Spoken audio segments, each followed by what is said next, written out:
Bismillah, Assalamualaikum warahmatullahi wabarakatuh. Kembali kita akan membahas beberapa contoh soal. Kali ini kita akan membahas soal fisika berkaitan dengan hukum kekekalan energi mekanik. Hukum kekekalan energi mekanik, bahwa energi mekanik itu selalu sama dimanapun dia berada. Di sini diberikan soal, ntar kita lihat dulu. Perhatikan gambar di bawah. Ada sebuah batu bermasa M yang berada pada ketinggian 10 meter, kemudian batu itu jatuh sampai di tanah. Nah, ketika batu jatuh di tanah seperti ini, diberikan titik untuk yang di puncak atau di atas adalah A, kemudian di sembarang titik anggaplah kita buat titik di sini adalah B, kemudian di sini adalah C. Jadi untuk titik A adalah titik yang di puncak atau titik tertinggi, kemudian B adalah di sembarang, kemudian titik C adalah titik di mana batu sampai di tanah. Di sini pancar tingginya atau tinggian dari batu sebelum jatuh adalah 10 meter, kemudian sampai di titik B adalah 3,6 meter. Pertanyaannya adalah sebuah batu bermasa 5 kg jatuh dari ketinggian 10 meter seperti gambar, maka tentukan jika G 10 meter per sekon kuadrat, tentukan kecepatan batu saat di titik B.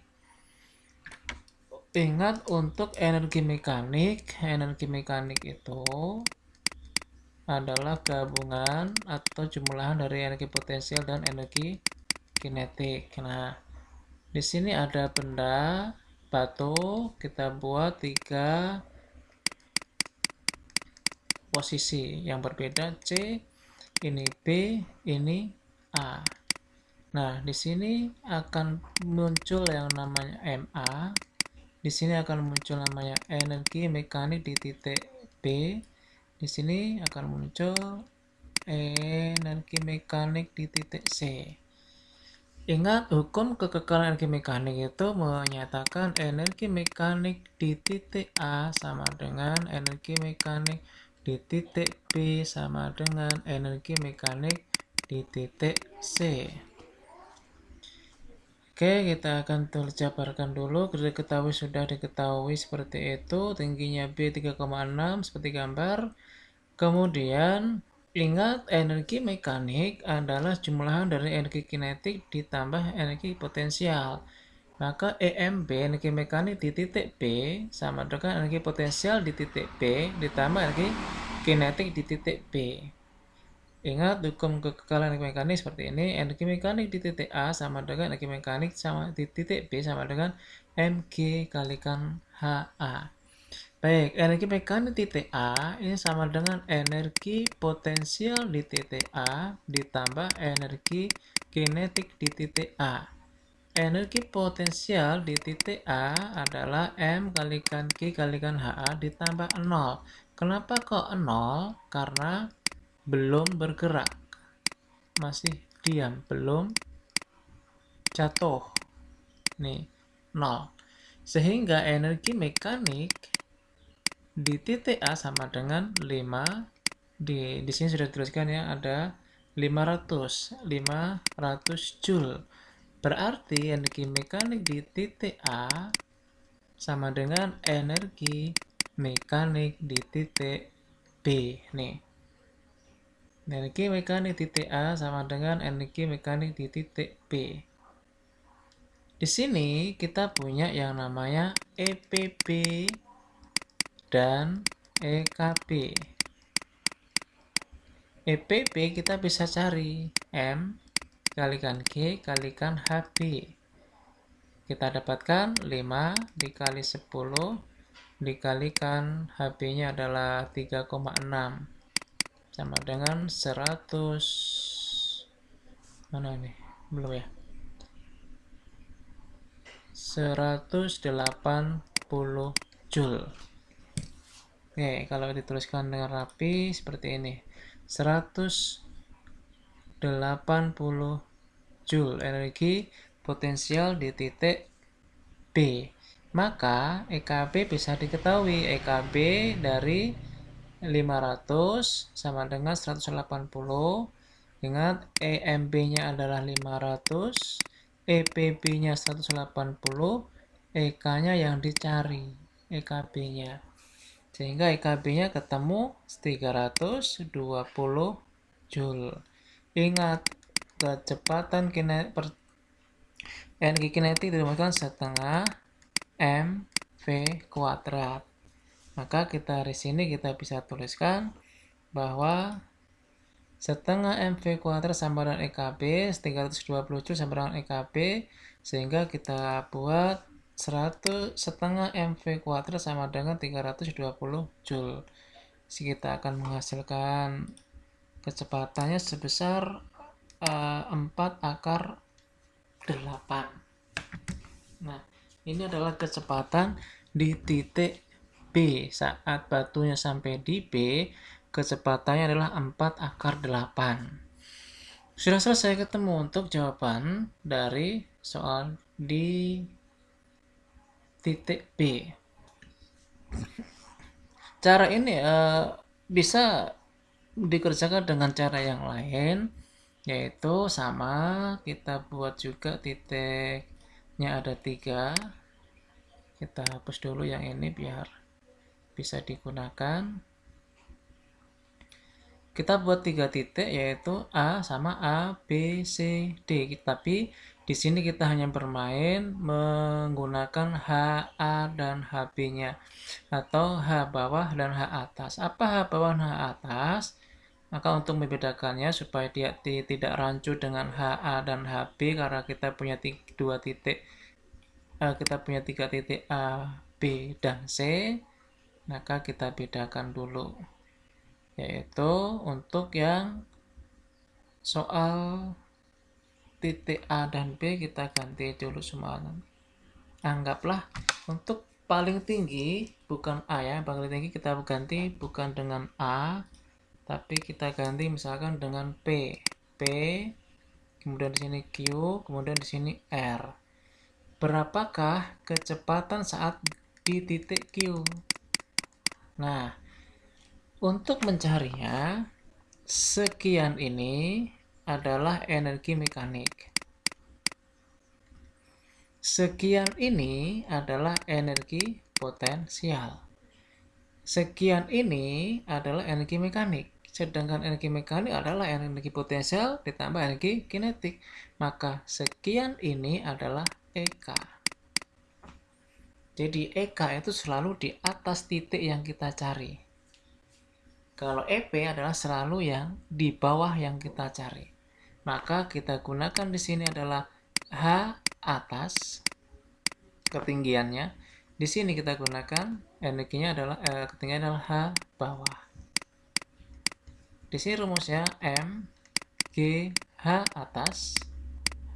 Di sini M G H bawah.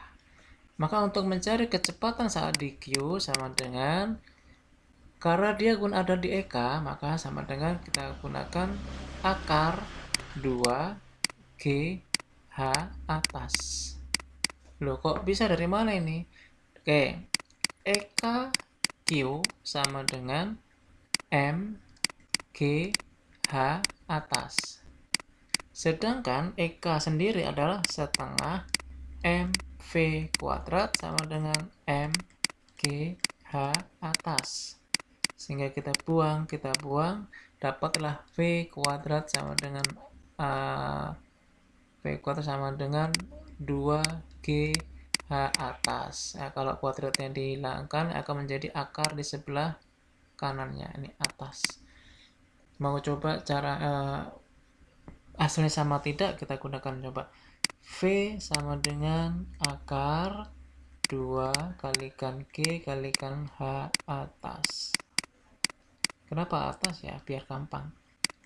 Akar 2 dikali 10 dikurangi 3,6 berarti 6,4 sama dengan akar 128 sama dengan akar 16 dikalikan 8. Ya sudah, berarti sama dengan ini jawabannya, 4/8 meter sekon. Ini salah satu contoh soal untuk yang berkaitan dengan hukum kekekalan energi mekanik. Jadi di energi mekanik di A, di B, di C sama. Kemudian kecepatan itu tergantung ketinggiannya di mana. Ya kalau misalkan kecepatan yang di C misalkan. Kecepatan saat di C sama dengan akar 2 G H C. HC. Bukan HC, H. A ke C. H atas. Tetap H atas ya. H atas. Sama dengan akar 2 dikali 10. H atasnya mana? H atas di titik C. H atas titik C adalah 10 dari A ke C. Dikali ini 10. Berarti hasilnya adalah 10 akar 2 kecepatan saat dia di tanah. Oke, ini cara mengerjakan soal-soal yang berkaitan dengan mekanik. Kemudian kita lanjutkan untuk pembahasan di materi yang contoh soal berikutnya adalah momentum dan impuls. Momentum dan impuls. Momentum dengan impuls itu, kalau momentum bisa diartikan sebagai hasil perkalian antara massa dengan kecepatan, sedangkan impuls adalah perubahan dari momentum. Nah, sebentar kita hapus dulu. Contoh soalnya dituliskan sebuah bola bergerak ke arah tembok dengan kecepatan 10 meter per sekon, kemudian memantul kembali dengan kecepatan 8 meter per sekon. Jika bola 0,4 kg, tentukan impuls bola tersebut. Baik. Di sini ditanyakan adalah impulsnya atau delta P-nya. Impuls itu sama dengan delta P. Impuls itu sama dengan delta P, ini kurang delta ya. Atau sama dengan I. I itu impuls. Ingat, impuls adalah perubahan momentum. Sedangkan momentum adalah hasil kali antara massa dengan kecepatan. Maka kita tuliskan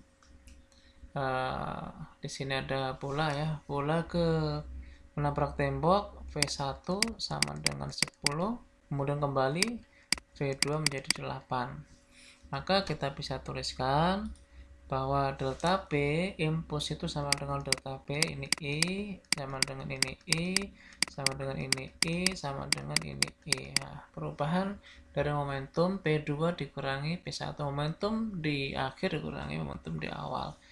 Maka kita tuliskan M-nya sama 0,4 dengan 0,4, cuma bedanya lihat di sini negatif, bahwa kecepatan untuk V2 negatif karena dia berlawanan arah dengan arah pertama bola itu bergerak, kemudian dikurangi dengan 10, 0,4 kali 10, maka hasilnya adalah min 7,2 kg. Min itu menunjukkan bahwa arah dari momentum adalah berlawanan arah dari arah semula dia datang bolanya. Itu caranya untuk mencari bagaimana hubungan impuls dan momentum. Untuk soal yang kedua masih sama.